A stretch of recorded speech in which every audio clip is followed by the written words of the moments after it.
Afternoon, everybody. Jeff from Rust Bucket Valley Garage. We're working on the 66 Mustang, the one with the 351, and the customer complaint was that the front headlights were not working, so we decided to take and check that out. So one of the things that we noticed last time we had this thing in the shop was that the fuse panel that is underneath the dash was really corroded. So first thing we did is we went in and we rebuilt that and put all inline fuses in there. And one of the other complaints was that the dash lights weren't work. So as soon as we take and finish rebuilding the fuse panel, the dash lights came back on. That still left the headlights not working. So this has an upgrade for xenon headlights. Okay, as you can see, they're different from the regular Mustang headlights. They're really bright. And it has a separate circuit that what it does is on the right side there is a socket right here. There you go. That is for the regular headlights. Okay, and the wiring harness for the xenon headlights uses a plug and a harness to take and plug into that. Okay, to take and get the power to take and power these two relays. One is a high beam and one is a low beam. Okay, and then the power directly comes from one of these connections on the input side of the starting solenoid. So this is a cable that goes down to the battery. So what we wanted to do is we asked the customer if they had any schematics or anything, and they replied to the negative that they do not. Looked online.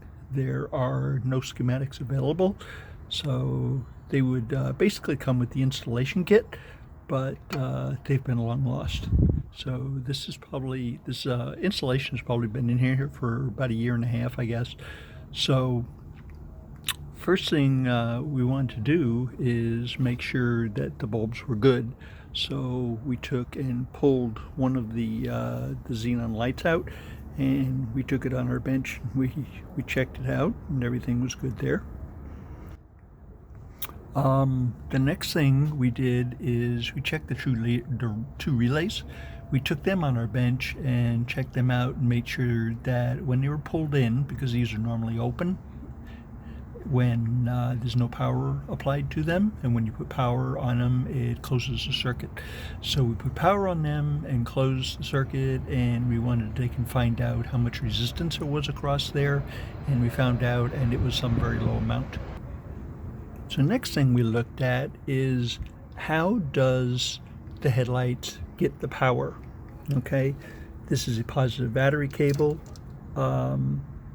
This eyelet that is on the fuse was loose, so we tightened that up, and so we got continuity between here and the wire, and which we did not have before, or it was intermittent, and so that was one part of the problem. Okay, so we followed this, and this goes to this inline fuse. This is a 30 amp fuse, and it goes through here. It's hot on both sides. Okay, then what it does is it goes to a splice where it goes from one wire to two wires. Okay, the two wires each go back to the relay, which is a red wire, power for here, red wire, power for here. Okay, and sometimes it would be there, sometimes it would not be there. So we found out that the actual splice where they took and put the two wires into the one wire was bad, and when we cut it apart we found out exactly why. Okay, this right here is the entire extent of the soldered joint. That is about 1/8 of an inch long. So we had 3 wires like that, and then it was soldered. and rather poorly.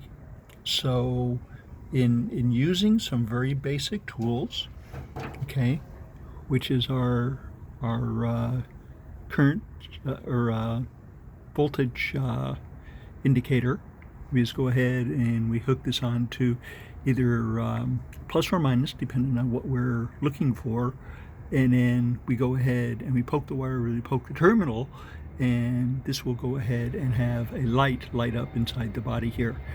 Okay, so using very basic tools, you can take and as I was saying, we had to pause for the aircraft going by. Using basic tools, you can take and troubleshoot some rather perplexing problems, some intermittent problems, because what we did is we took and put this on the side of the line, which was a relay that should have power on it, and then we did tap all along the wire and pulling and stuff, and then we found out that it was actually going intermittent. So the intermittent was right here in this connection. So now we use a crush connector on there, and everything is working as it should right now. Just so we won't drain the battery, we take and put the jumper box on there to take and keep the circuit alive while we were troubleshooting it. So it took about an hour, I guess, to take and isolate that down to where it was. So we were glad we could take and get this solved for the customer. So there's only one thing left on this vehicle. We have to replace a window crank, and I won't bore you with that. Everyone knows how to take and do a window crank. So I hope I've given you some real good information. We still need to take and clean up the wire here. We'll tie wrap it into nice bundles and everything, and we'll take and batten the battery down with a couple of straps, and he'll be on his way.